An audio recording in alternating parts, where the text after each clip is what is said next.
लिया था, teaching pattern change कर लिया था, where in they use to connect with the children through real life applications, through proper code of conduct, जहाँ पर हम लोगों की तरह यूनिट्स और सेमेस्टर वाइज एग्जाम के बजाय हर क्लास के बाद एक असेसमेंट हुआ करता है। तो मैंने कुछ एम्बेसीज के बारे में रिसर्च करा उनकी वेबसाइट्स पर, और उनको रिसर्च करने के बाद पता चला कि हम अपने बच्चों को वहां ले जा सकते हैं, और एज ए टीचर हम खुद भी वहां जा सकते हैं, जिससे कि हमारे बच्चों को उनकी एजुकेशन सिस्टम में क्या बेनिफिट्स हैं वो हमें जानने के लिए मिले। और साथ ही साथ जिस तरह हर रिलेशनशिप एक टू वे रिलेशनशिप होता है, हमारे बच्चे अपने कल्चर के बारे में, अपने एजुकेशन पैटर्न के बारे में वहां जाके बताते हैं।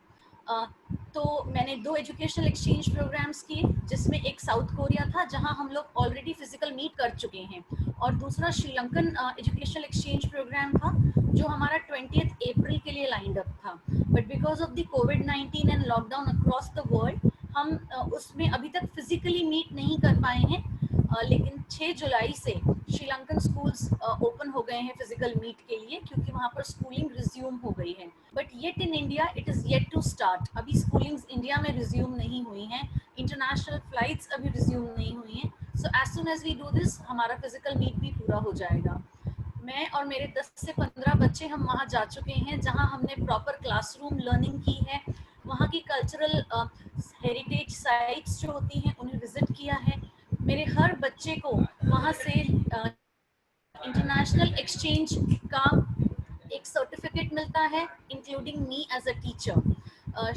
कुछ प्रोग्राम्स जो होते हैं वो पेड प्रोग्राम्स होते हैं, और कुछ कंप्लीटली सब्सिडाइज्ड प्रोग्राम्स होते हैं। कोरिया वाला प्रोग्राम हमारा पार्शली पेड था, क्योंकि वो भी एम्बेसी प्रोग्राम था, और श्रीलंका वाला प्रोग्राम मेरा completely free of cost program है फॉर स्टूडेंट्स, जहाँ पर पूरा खर्चा एम्बेसी उठाती है, रहने का, आने जाने का, स्कूलिंग का, यहाँ तक कि टीचर और बच्चों को पॉकेट मनी के तौर पर $100 भी देती हैं। तो it is really a great experience to be a part of such programs. Thank you so much, sir. I'm done. Thank you Mansi, आपने कितना अच्छे तरीके से आज हमें बताया कि एक्सचेंज प्रोग्राम में किस तरह के बेनिफिट्स टीचर्स के लिए हैं और स्टूडेंट्स के लिए हैं, और किस तरह के एजुकेशनल डेवलपमेंट्स आगे किए जा सकते हैं। और मेरा एक और क्वेश्चन था आपसे कि जो ये फार्मूला 1 जो रेस है टाइम्स ऑफ स्पोर्ट्स जिसने ऑर्गेनाइज किया था, तो उसमें आप एज ए जज रही, तो एक टीचर का और स्पोर्ट्स से ये किस तरह से लिंक हुआ है, बताएंगे आप इसके बारे में थोड़ा सा? बिल्कुल बिल्कुल। फार्मूला 1 जो है वो वर्ल्ड का लार्जेस्ट स्टेम चैलेंज है, जहाँ पर मैंने अभी आपसे शेयर किया इंटरनेशनल एजुकेशन के बारे में। वो लोग साइंस, टेक्नोलॉजी, इंजीनियरिंग और मैथमेटिक्स को साथ लेकर चलते हैं। तो मैं बेसिकली एक साइंस बैकग्राउंड को बिलोंग करती हूँ। मैं एक स्कॉलर रह चुकी हूँ माइक्रोबायोलॉजी में फ्रॉम पुणे यूनिवर्सिटी। तो काफ़ी रुझाव और काफ़ी रुचि रही मेरी इन सब विषयों से लेकर के। तो मेरा जब पोर्टफोलियो लिंक्डइन पर पढ़ा गया फार्मूला 1 के टीम से, तब उन्होंने मुझे खुद इनवाइट किया through LinkedIn to be a जज। ये एक 3 डे प्रोग्राम था, जहाँ पर बच्चों ने, जो कि सिर्फ 9 साल के थे, 9 साल से लेकर 15 साल की उम्र के बच्चों ने फार्मूला कार्स जो हैं उन्हें इंजीनियरिंग करके उनको डिज़ाइन किया, उनको बिल्ड किया, और किस तरह उन्होंने उनके ड्रैग कोएफिशिएंट, उनकी वेलोसिटी और उनका मटेरियल जो कि उनके कार को बनाने में इस्तेमाल होता है, उन सब के बारे में प्रेजेंटेशन देनी थी। तो इन टोटल 1600 मार्क्स के इस कंपटीशन में 180 मार्क्स वर्बल प्रेजेंटेशन के होते हैं, कि बच्चों ने जो कुछ भी अपनी 6 महीने की जर्नी में किया उसको उन्होंने किस तरह से किया, उसे वो पावर पॉइंट प्रेजेंटेशन के थ्रू प्रेजेंट करते हैं, और एक वर्बल प्रेजेंटेशन भी उस प्रेजेंटेशन के साथ देते हैं। तो उस प्रेजेंटेशन को जज करने के लिए, जहां करीब तकरीबन 35 टीम्स थी, उन्हें मैंने जज किया था। मेरे साथ और भी कई जजेस थे, बट आई कैन प्राउडली से कि जिस तरह की मुझे टीचिंग या जिस तरह की मुझे लर्निंग मेरे बीएड के प्रोफेशनल इंस्टीट्यूट से अपने समय में मिली, उसने मुझे एक बेटर स्पीकर बनाया, एक बेटर असेसर बनाया। और जब मैंने इसे जज किया, तो आउट ऑफ द 4 जजेस मेरी टीम्स को बहुत अप्रिशिएट किया गया, जजमेंट को अप्रिशिएट किया गया, जिसके लिए मुझे फैसिलिटेशन भी मिली थी by the Microsoft CEO. So it was a lovely time out there. Thank you sir. Thank you Mansi. ये एक नई चीज हमें और हमारे बच्चों को आपसे पता चली। देखिए यही सब बेनिफिट्स होते हैं इस तरह के जो हम प्रोग्राम्स करते हैं। मेरा लास्ट क्वेश्चन मानसी, उसके बाद फिर आप अपना लेक्चर स्टार्ट कर सकते हैं। आपका टॉपिक है skills required by generation alpha. तो ये जो जनरेशन अल्फा ये क्या चीज, ये मैं जानना चाहूंगा लेक्चर स्टार्ट होने से पहले। बिल्कुल।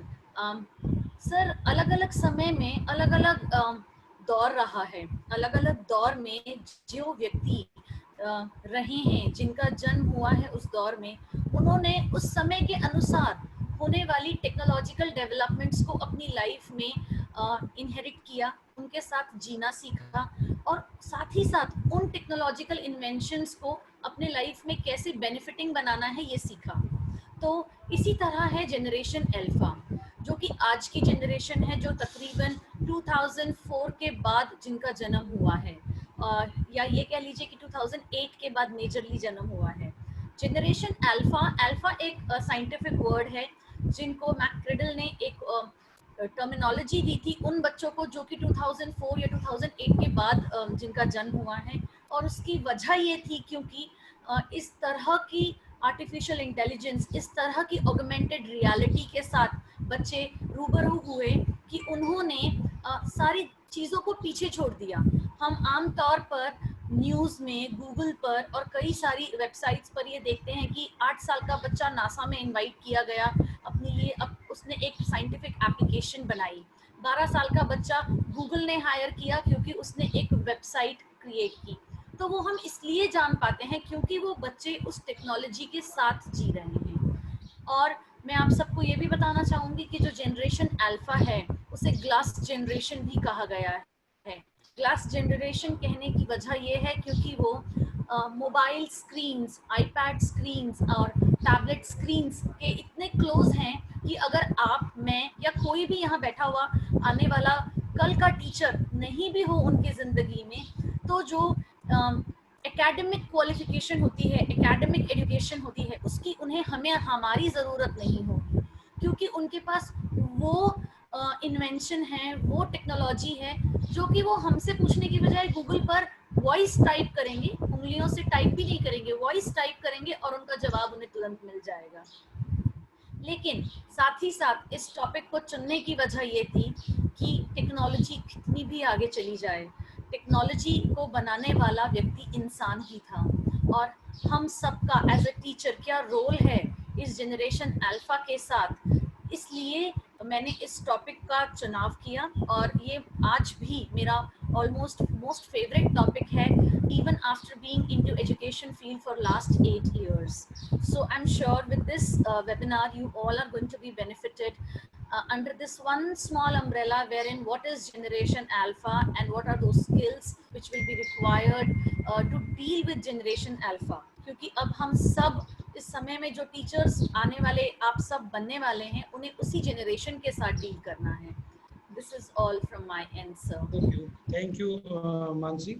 अब ज़्यादा टाइम नहीं लेते हुए मैं आपसे रिक्वेस्ट करूँगा कि अब आप अपना लेक्चर स्टार्ट कर सकते हैं।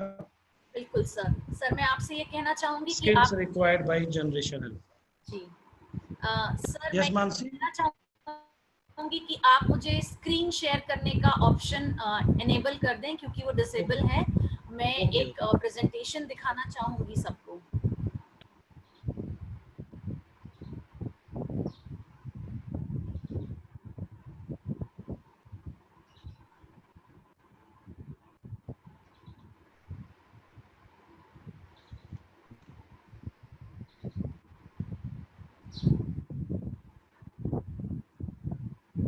Wait a minute, Mansi. Wait a minute. Sir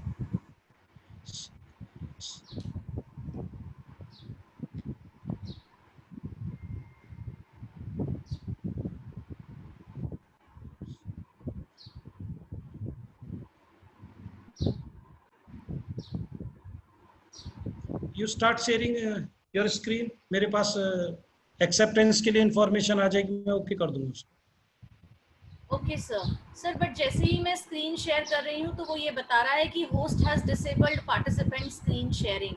आपके पास पार्टिसिपेंट्स यस लिस्ट यस में यस यस, मेरा नाम वेट होगा, अ मिनट। वहां यस, जाके मोर बटन पे क्लिक करके हो गया अलाउ मैम, स्क्रीन हो शेयर। गया। अब आप ट्राई कीजिए। सर हो गया। Yes. So basically, this is something a huge platform where we can talk about this topic on and on for years to come. हम जितना भी इस विषय पर बात करें वो सब थोड़ा है। तो आगे चलते हुए मैं आपको ये बताना चाहती हूँ कि स्किल्स क्या होती हैं और जनरेशन अल्फा पे उनका क्या रोल है, ये मैं बताना चाहती हूँ। तो ये एक सेकंड स्लाइड है जहाँ पर मैंने ये लिखा है व्हाट आर स्किल्स। आप में से कोई भी अगर कुछ भी जानता है इसके बारे में अपने खुद की सोच के अनुसार, अपने खुद के अनुभव के अनुसार, तो वो चैट बॉक्स में इस डेफिनेशन से परे अगर कुछ है तो वो ज़रूर डाल सकते हैं। लेकिन स्किल्स बेसिकली एक हुनर होता है, एबिलिटी होती है कि किस तरह हम किस चीज़ के साथ डील कर रहे हैं और हम वो डीलिंग क्यों करते हैं, क्योंकि हमें एक तरह का रिजल्ट एक्सपेक्टेड होता है। किसी ने बहुत खूब कहा है कि अगर हम रिजल्ट के बारे में सोचेंगे तो शायद हम अपने अंदर कभी बदलाव ना ला सकें, लेकिन अगर हम अपने अंदर ज़रूरी बदलाव ले आएँ तो जो हमारी चाहत है किसी रिजल्ट की वो हमें ज़रूर हासिल होगा। So when I talk about these skills, they're basically the ability to perform an action with determined results, often within a given amount of time, energy or both. तो टाइम और एनर्जी ये दोनों एक डायरेक्टली प्रोपोर्शनल टर्म्स हैं।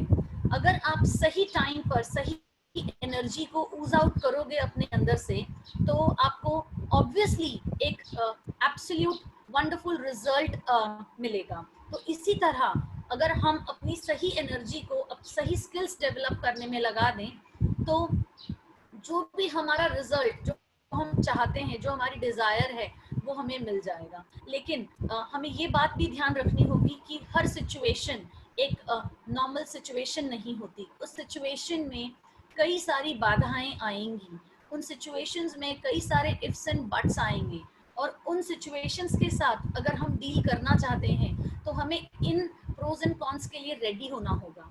हमारा जो approach है, जो हमारा थॉट प्रोसेस है, जो हमारी माइंडसेट है, उसे हमें अलाइन रखना होगा और इसके लिए रेडी होना होगा कि yes the problems are going to come to their way, but then let them come, bring it their way and I am ready to deal with them. So I'm sure with this approach, whatever time and energy you're putting in yourself to develop a skill is positively going to give you 99.9% results. And I've always kept that 0.1% in my life on my belief system, because I think that's the most important thing, to have a belief, to believe in yourself.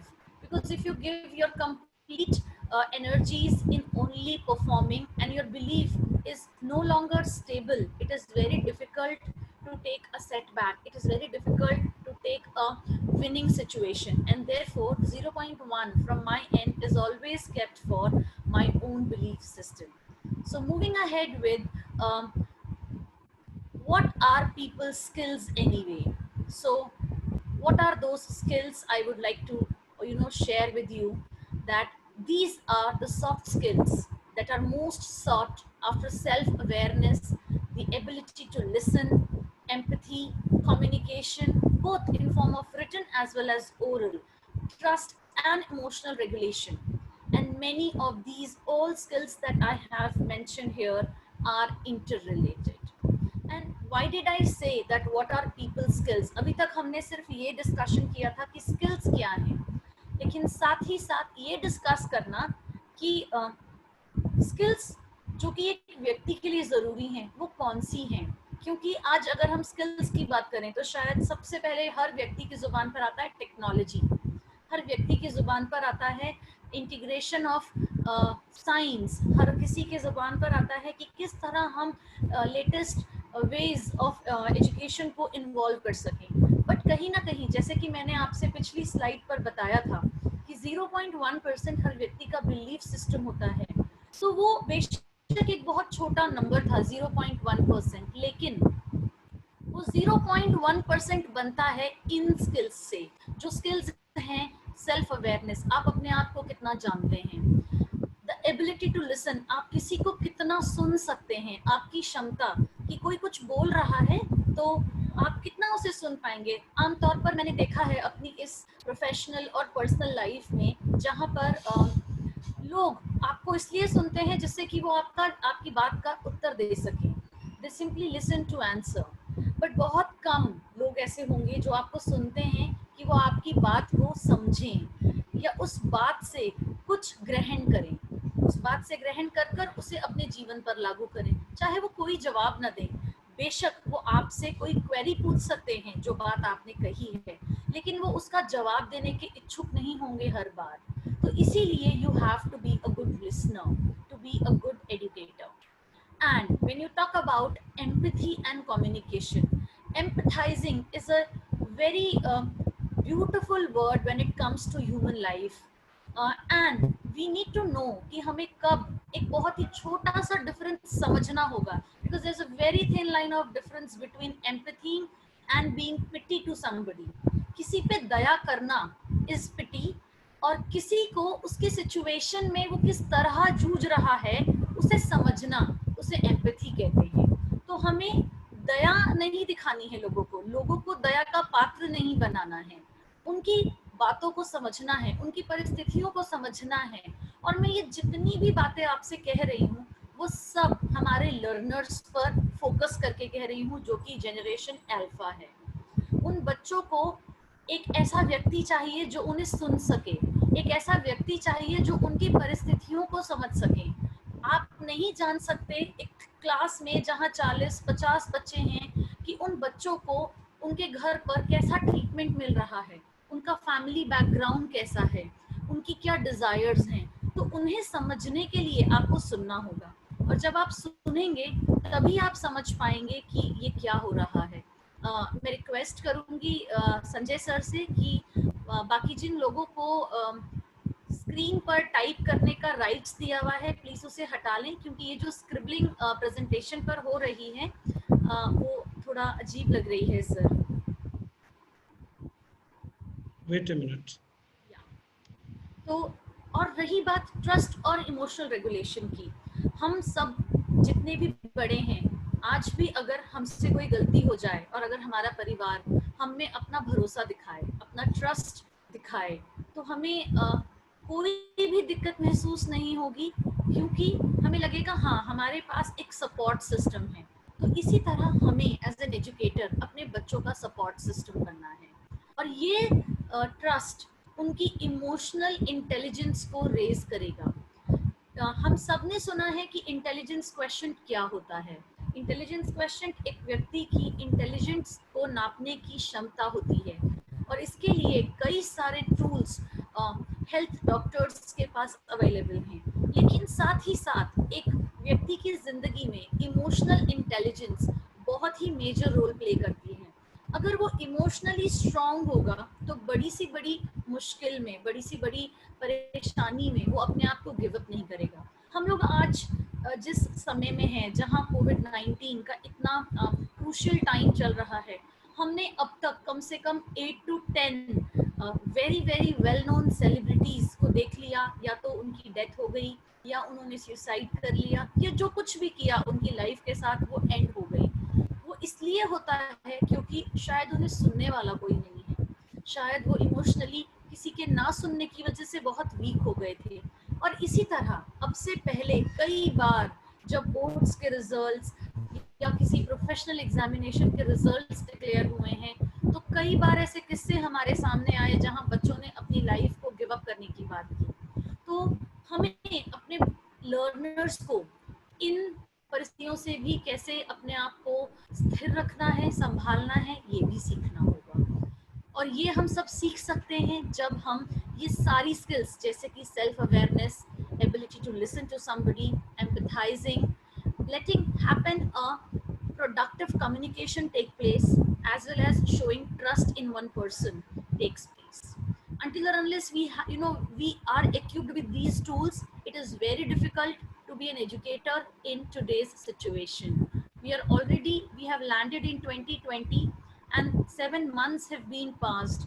There have been a lot of emotional turmoil that people have seen, and I think kids are the most affected body across the world, because there is one scientific reason as well as a personal reason. The scientific reason is lot of adrenaline, which is a hormone, is produced in the body of a child till he or she is not a grown-up adult, and that adrenaline creates lot of energy. But because of these situations where children cannot go out, where adults cannot go out, still grown-ups are hooked up at home with their work from home and work in home. But what about children?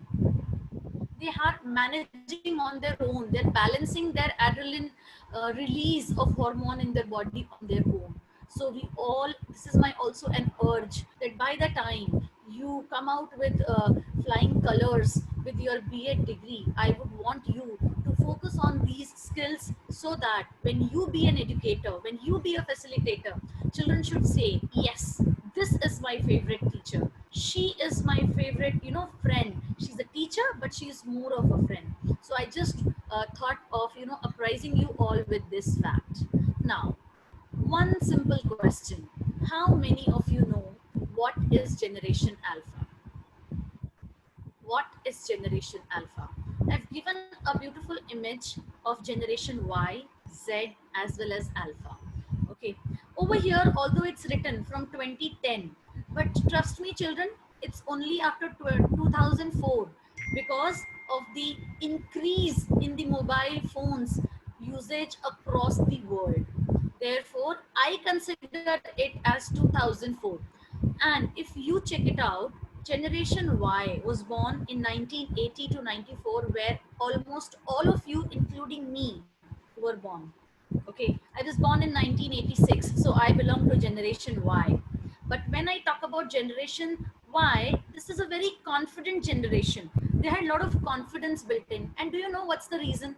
Because the families were so close, they were so intact. Most of them had joint families, very rare culture of nuclear families. So they would find support one or the other place in one or the other person in the family. So their confidence was never shattered. They were extremely confident people and determined to do something in life. And so are you people. But when I talk about Generation Z, it was born after 1994.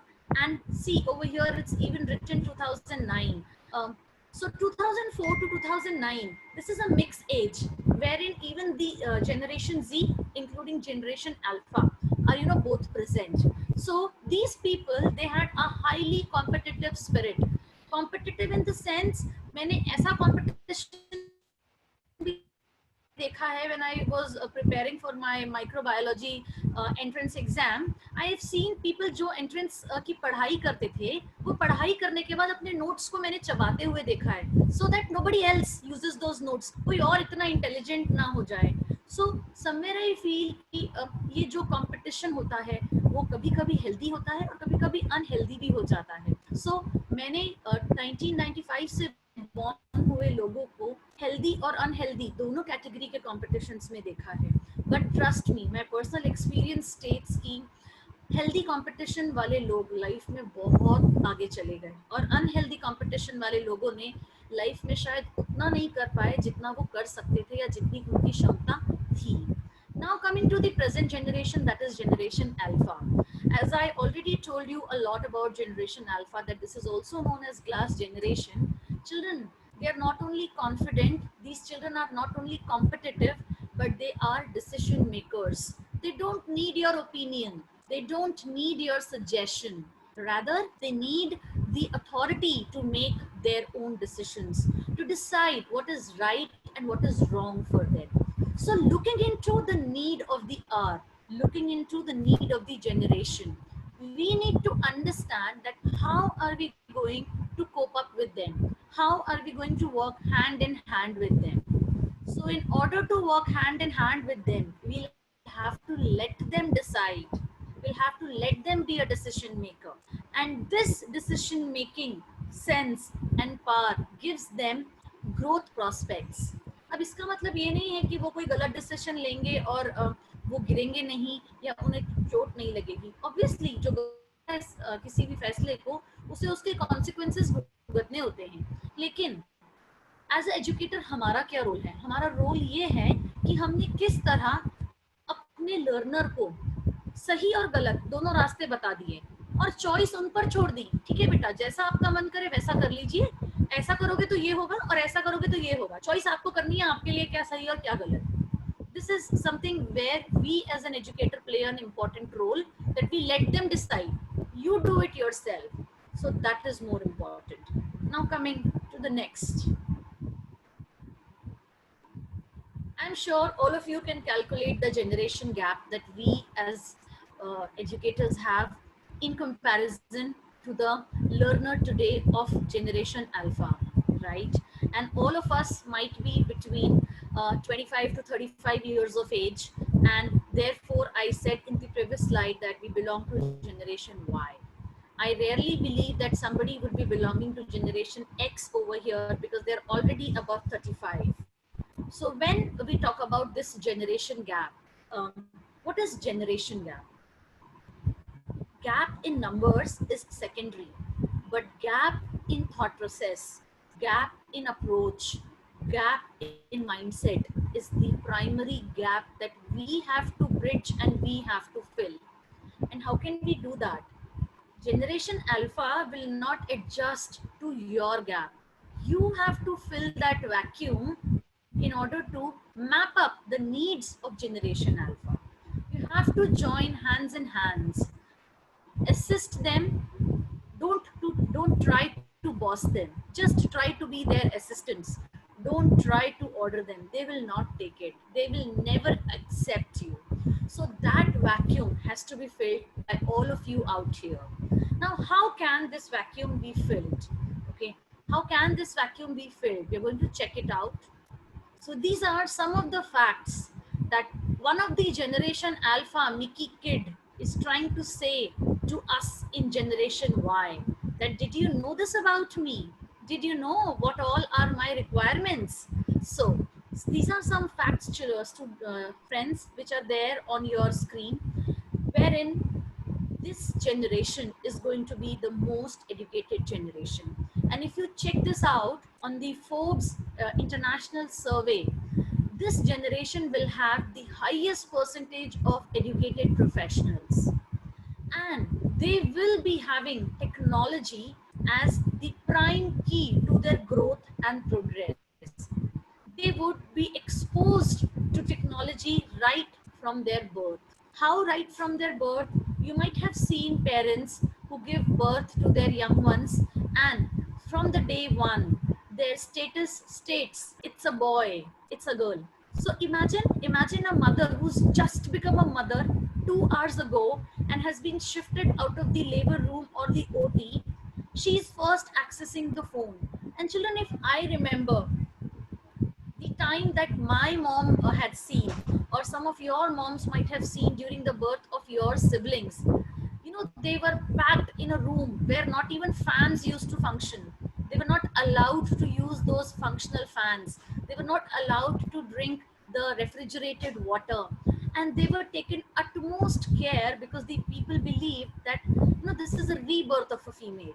But now the birth of a child is use of technology. Very recently I had seen that ad on the television where the child is born like a robot. As soon as he takes birth, he is using the technology. And yes, I know that that's an advertisement, but soon all these things will be shown in reality, because I've seen some of my friends who have children just 1 month old, 2 month old, 4 months old. They feel कि पता है ये ना खाना ही नहीं खाता है, लेकिन इसे मोबाइल की वीडियो दिखा दो तो फटाफट खाना अंदर चला जाता है. Why do they say this? Because the screen has diverted their mindset, has diverted it to other things, and therefore that sense कि वो कुछ खा रहे हैं, वो कुछ चबा रहे हैं, वो सब खत्म हो जाती है. मम्मा को मतलब होता है बच्चे के पेट भरने से, और बच्चे को मतलब होता है अपने आप को इन्वॉल्व रखने से. बच्चे का इन्वॉल्वमेंट वो ग्लास स्क्रीन ने पूरा कर दिया, और मम्मा का बच्चे का पेट भरने का मतलब भी उस ग्लास स्क्रीन ने पूरा कर दिया। तो क्यों ना मम्मा और बच्चे दोनों के लिए ही वो एक बेनिफिट बने। And again, when I talk about technology, you cannot leave artificial intelligence behind. That is use of robotic things. All of you might have heard of Siri and Alexa. Whatever you ask her, whatever you ask them, they have a response to everything. The other day my daughter, she said, Alexa, you are mad. So the response that Alexa gave was, it's okay to be mad. Newton said some madness is required to be successful in life. So, can you see that Alexa is responding like a human? Alexa has that capability to respond like a human, and that is artificial intelligence. And mark my words, friends, that this artificial intelligence is now used across the world, not only in your homes but across each and every field, may it be the military, may it be the medicine, may it be engineering, and everywhere this has gained the spectrum. Similarly, they will be highly personalized. They will be having their own domain, lot of interpersonal communications, but less of communication with the people, less of bond with the people. Why? Because I believe एक कहावत है कि जिसके साथ जितना समय बिताओगे उसके साथ उतना ही गहरा रिश्ता बनाओगे। तो बिल्कुल ये कहावत आज हम लोगों पर भी बहुत खूबसूरती से सूट करती है कि अगर हम अपने परिवार के साथ समय बिताएंगे तो हमारा रिश्ता उनके साथ गहरा होगा, लेकिन अगर हम स्क्रीन के साथ, गैजेट्स के साथ समय बिताएंगे तो हमारा रिश्ता उसी के साथ गहरा होगा। तो therefore highly personalized learning is going to take stage in this time. They will have super education but not degrees. वो लोग डिग्रीज के बारे में इतने क्रेव नहीं करते हैं, वो क्रेव करते हैं अपनी वॉलंटियरिंग के लिए, जो कि डिफरेंट डिफरेंट ऑर्गेनाइजेशंस में हैं। जैसे कि कुछ तो मैंने भी आपको बताई जिनकी मैं खुद पार्ट हूँ, जैसे कि generation global and educational exchange programmes.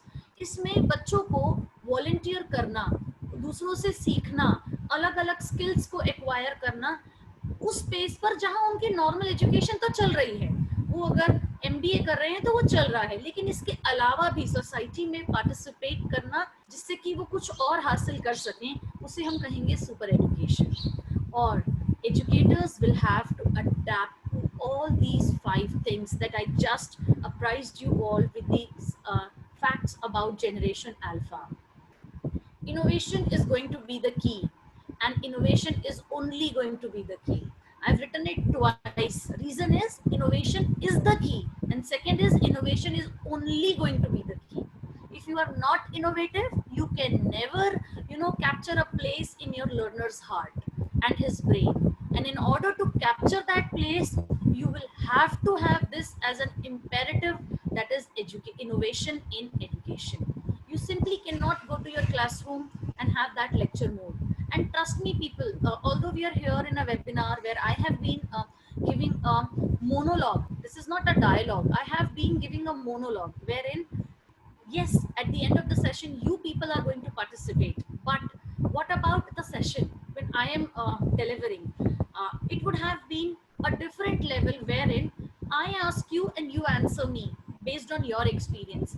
I want to know and you let me know.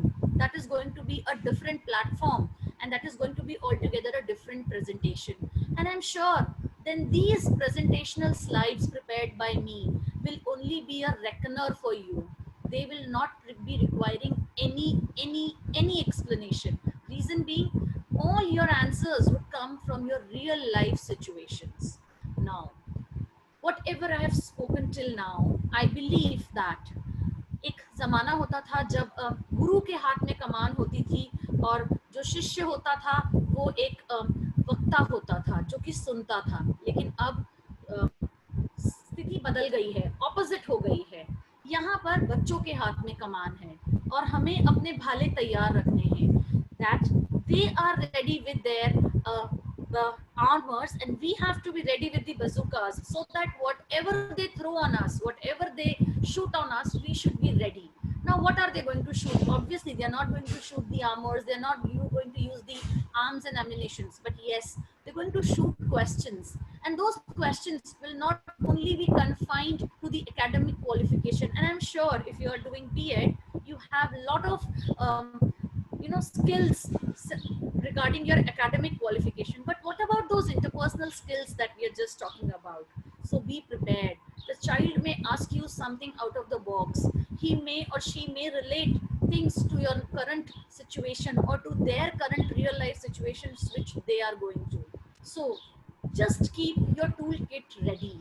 And remember, like, you have various kinds of students in your system, you will have to use various tools to deal with those students. It is not necessary that the same tool is going to deal with the same student. It is not necessary. It will not help out, because every child is different. Every child's situations are different, needs are different, expectations are different. So we have to equip ourselves with those tools so that we can deal with them. Now, moving on to how to deal with it. What is Generation Alpha education expecting? It is expecting first and foremost thing the teacher and the taught connect. The connect between the educator and the learner. You cannot snub away. आप किसी के भरोसे को, किसी की बात को धुतकार नहीं सकते, उसकी उसकी कॉन्फिडेंस को नीचा नहीं दिखा सकते. वो गलत भी है तो उसे गलत को गलत बोलने का तरीका आपको सीखना होगा. वो जमाने गए जहां पर केन यूज करके मास्टर जी हमें पढ़ाया करते थे, वो गए जमाने. यहाँ अगर आपको बच्चे को कुछ सिखाना है तो पहले उसके मन को जीतना होगा. मन को जीतने के लिए एक कनेक्ट बनाना होगा, और ये कनेक्ट जब आप डेवलप करेंगे तो आप खुद जान पाएंगे कि आपने अगर दिन को रात कह दी तो आपका 15 साल का स्टूडेंट, 14 साल का स्टूडेंट आपको बोलेगा आप मुझे अगर हिट भी कर लो ना मैम तो चलेगा, आई टेक इट, मुझे बुरा नहीं लग रहा, मुझे पता है आप मेरे भले के लिए कह रहे हो. और अगर आप घर में आप खुद एक स्टूडेंट हो, आप खुद एक लर्नर हो, अगर आपको कोई कुछ कह देता है अपने घर में खुद, तो शायद वो आपको अच्छा नहीं लगता कभी कभी, लेकिन घर में से एक व्यक्ति जिसके साथ आपका कनेक्ट सबसे अच्छा है, वो आपसे कुछ कहे, आपकी गलतियों को गलत भी कहे, तो वो आपको मंजूर होता है. तो उसी कनेक्ट को हमें अपने बच्चों के साथ बनाना है. टेक्नोलॉजी को अपने साथ साथ लेकर चलना है. There are thousand many tools available online. I can name some as per the requirement of a teacher.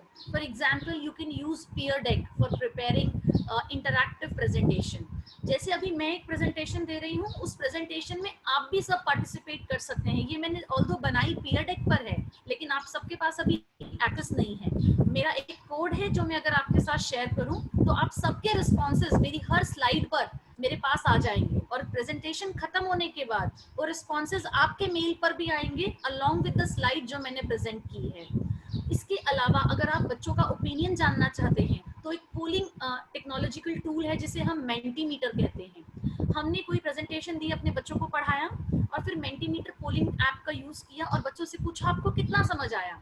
बच्चे अपना वोट करेंगे अपनी अंडरस्टैंडिंग के बेसिस पर. इसी तरह क्विजलेट एक टूल है जहां हम बच्चों को असेस कर सकते हैं. इंस्टेड ऑफ कि हम उन्हें बोले पेपर पेन पर लिखो, हमने एक असेसमेंट बनाया क्विजलेट पर और अपने बच्चे के साथ कोड शेयर कर लिया.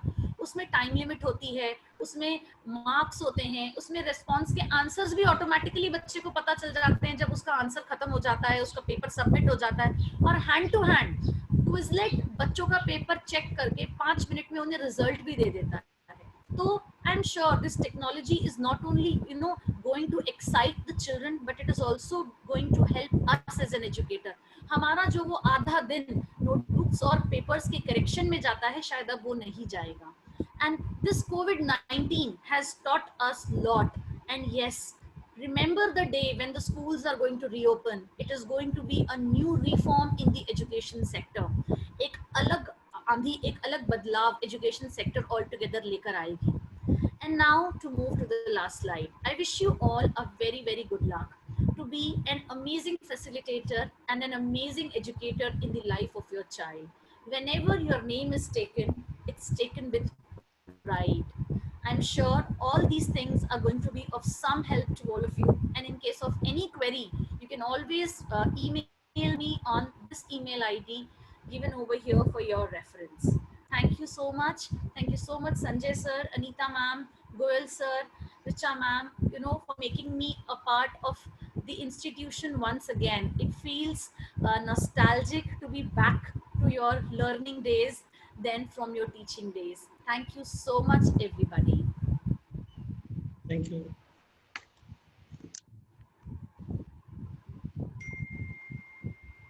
Amna Bhandari ma'am. Unmute yourself. Unmute. Wait a minute.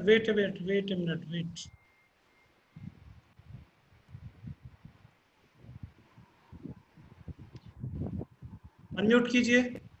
Yes. यूं ही नहीं मिलती राही को मंजिल, एक जुनून सा दिल में जगाना होता है. पूछा चिड़िया से कैसे बना आसियाना, बोली भरनी पड़ती है उड़ान बार बार, तिनका उठाना होता है. Thank you so much, Mansi ji, for your knowledgeable and motivational speech. Definitely your valuable suggestions must be implemented by our forthcoming generation. Now we have a question answer session to answer your all questions. So I would like to request Dr. Sanjay Kumar kindly proceed for the same. Ma'am, no question available. Okay, thank you sir. अब कार्यक्रम लगभग समापन की ओर है, तो मैं doctor Anita Singh, director Saraswati college of professional studies से vote of thanks के लिए रिक्वेस्ट करना चाहूंगी. कामना मैम, यस एक सर. रिक्वेस्ट पार्टिसिपेंट से कीजिए कि अपने वीडियो ऑन कर लें सभी एक बार के लिए. मैं एक पिक लेना मैं सभी वेबिनार के सभी पार्टिसिपेंट से रिक्वेस्ट करना चाहूंगी कि आप लोग सभी अपने वीडियोस ऑन कर लेंगे, बट अपने माइक को म्यूट ही रखेंगे.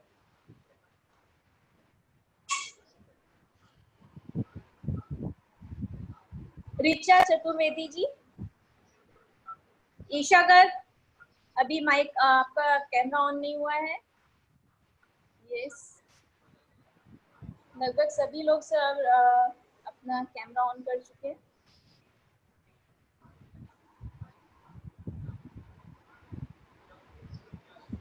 Thank you.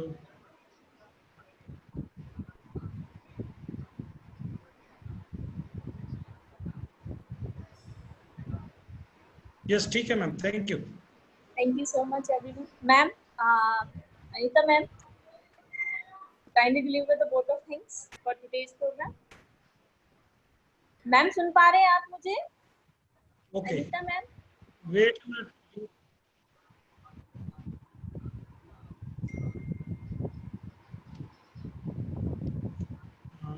Anita, wait a minute. Yes Anita ma'am, unmute कीजिए. Thank you. यस. सबसे पहले तो मैं मानसी का धन्यवाद देना चाहूँगी.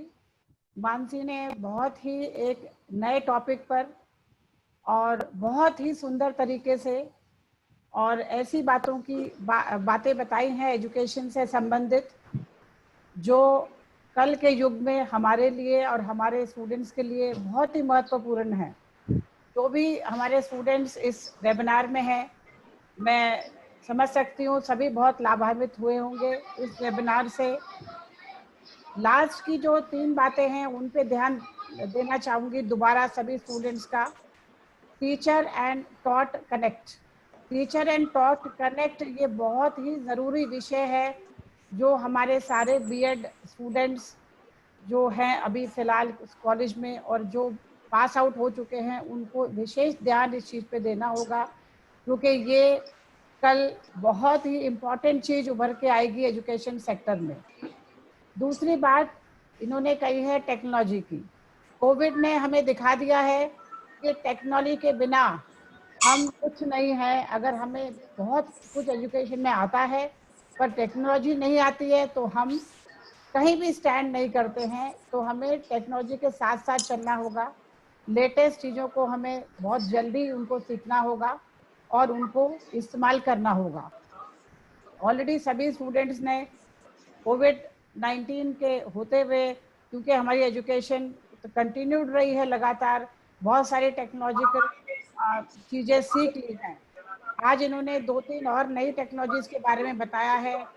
पीयर डेस्क है, क्विज लेट है और बहुत सारी हैं, और बहुत सारी नई आविष्कार होते रहेंगे, उनके बारे में भी हमें सीखना होगा। तीसरी चीज इन्होंने दिखाई है कि जो भी लेटेस्ट चीजें हैं वर्ल्ड के अंदर एजुकेशन से संबंधित, उसमें हमें अपडेटेड रहना होगा, क्योंकि आज वर्ल्ड एक हो गया है टेक्नोलॉजी की वजह से। तो हमें इन तीनों चीजों पे बहुत ध्यान देना होगा। एलुमनाई टॉक सीरीज, इस पहले वाले जो पॉइंट था टीचर एंड टॉट कनेक्ट को ध्यान में रखते हुए ही बनाई गई थी। मैं इस टॉक सीरीज जो शुरू की है एलुमनाई टॉक सीरीज, इसके लिए संजय सर का धन्यवाद देना चाहूंगी। इन्होंने ये नई चीज को शुरुआत दी, जिससे हम अपने स्टूडेंट से दोबारा कनेक्ट हुए। And Mansi, I should tell you this, that we are very proud of you. We are so proud that after doing B.Ed from our institute, you are doing so well in life, especially so because you